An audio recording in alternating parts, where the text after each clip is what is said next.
What's up, everybody? Jensen Cummings here. Thank you, as always, for tuning in. Today, another live Q&A on Tuesdays. Every Tuesday, 4 p.m. Eastern, 2 p.m. Mountain, I'm on. You know, I love the live game. That's where this all started for me.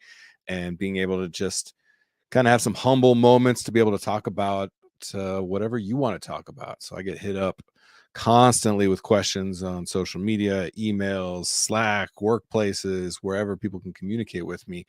And I realized that there's so many questions that so many of us have across the restaurant industry, and really, especially when I talk about workplace issues and things like that, across all segments, all industries, all job types. So I wanted to just kind of be a spirit. If you're watching this live, you can get in the comments and ask your questions, shoot your shot. If you're on a replay, do that as well, because I'll look back at these to kind of gather up some additional potential questions to be able to answer as I go forward. Always, always, always, I am weirdly available no matter how busy I am. You DM me on TikTok, Instagram, LinkedIn, YouTube, Facebook, Honing Pigeon, wherever. I will respond. It's pretty important to me. So this question today, I fucking hate it. This is gutting, which is why I had to answer it. This stemmed from 2 weeks ago. I was talking about books for leadership within the hospitality industry, and from that I got some follow-up questions from people about books, obviously, and this one came up.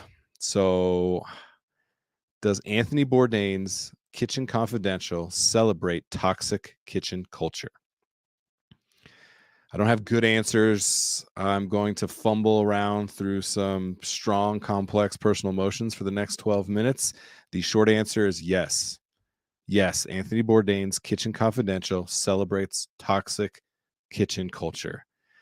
And this is to say, look, this is one of the books that made me proud to be a cook when I first read it. I didn't understand what that meant at the time, and now reflecting back, I have it on my Audible. I've listened to it 2 or 3 times through the pandemic. There's something for me personally that's somewhat nostalgic, but that's part of the problem, is that we celebrate so much of what the reality was and we took as dogma, and that Bourdain celebrated. So I'm going to touch on a few of the things that just, I guess, really resonate with me in this question. Again, I hate this question, but it's so important for us to be able to respond to. And look, Bourdain himself, maybe one of the top people for, democratization of food culture and creating an equal playing ground, I think, in many ways, celebrated immigrant workforce maybe more than anybody that had a massive audience and platform to be able to speak to. So this is not to say that this book is not a good book. It's not a realistic book. It is, in fact, though, celebrating toxic culture, because that's what we knew. That's the way that we thought we were supposed to do things. And even Bourdain, as recently as maybe 2018 or so, said, yeah, I was an asshole in the kitchen because that's what I thought I was supposed to do. I had to reflect on the fact that there was a ridiculous amount of machismo, that being pirates may not be a great thing. All right. So there's something to dive into. But one of the things that jumps out to me, because I think maybe it was 2017 then, actually, when I read a few things, him talking about, his, I think, girlfriend at the time, who was potentially a victim of Harvey Weinstein, and when the Me Too movement was really starting to gain some momentum, he had to speak on that.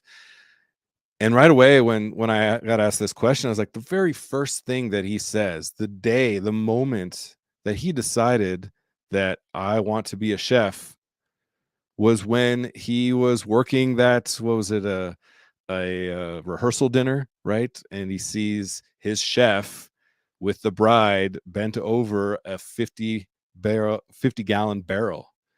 And he said, this is the moment I knew I wanted to be a chef. Like, right there, it was the level of misogyny and sexualization of that job is something that we have to realize. We kind of glaze over that, but the fact that he said that he wanted to be a chef because of that moment, that's about as fucking toxic as it gets. And so that's a reality that, we have to grapple with. And so I think about that especially a lot. That's a place where that book really, started the conversation around what it meant for him to be a chef.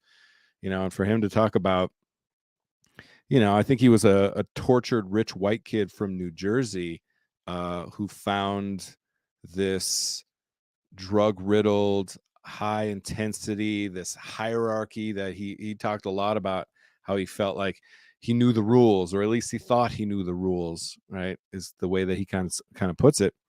And we've bought into that, right? This hierarchy of the brigade system, of that there's a ruler in the kitchen, that all of us are subservient, that we are only as good as the next plate up, that it only matters what we put on the plate. And you've heard me talk about this a lot. That is perpetuating those tropes that put us into a tiny little box. And then we say, well, if this is the way that it is, then everything about the way that we interact within a kitchen culture, within a restaurant culture, is dogma. This is the way that it is. And so the fact that we're just, the amount of drugs that flow through a kitchen, the amount of shifts that we all work hungover, drunk, high, stoned, and just consider it normal. The amount of times, even myself, having, throwing up in a trash can between, services, it's toxic. That is the definition of toxic kitchen culture, right? The amount of bro culture that he, again, even admits to is rampant, and it's rampant across that book, right? And it's glorified. Food is sex is, one of the titles of the chapters that he really gets into in the book. So yeah, fuck, this is a tough one. And I appreciate it. And look, even the person that asked this question was like, hey, just leave me anonymous, because I even think that they recognize that we have created this allure and mystique around this book, and Bourdain, myself included, still today, even after saying all this, will revere so much of the things that he made me feel throughout my 22 plus years in the industry, if it was from books or listening to him on Audible or seeing him speak or meeting him or seeing, his TV shows. Like, this is a hard part about toxic culture, especially as we've seen it over the last 20 something years, when we've been in this kitchen network effect of going from being those pirates or those misfits to all of a sudden being the cool kids to being the establishment.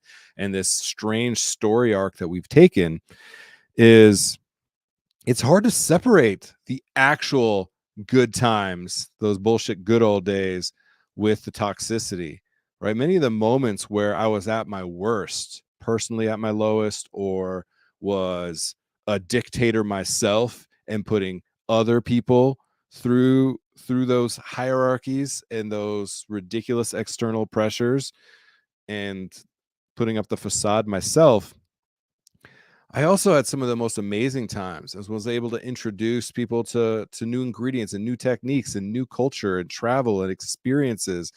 Made some amazing friends, lifelong friends and compatriots that I still have today. So how can that be, the toxic bad times where we did the wrong thing, when there were so many positives? But we can't just look through rose colored lenses, right? We can't just celebrate the good old days. We have to be realistic and truthful with ourselves on what that actually meant. We did a lot of damage to ourselves personally.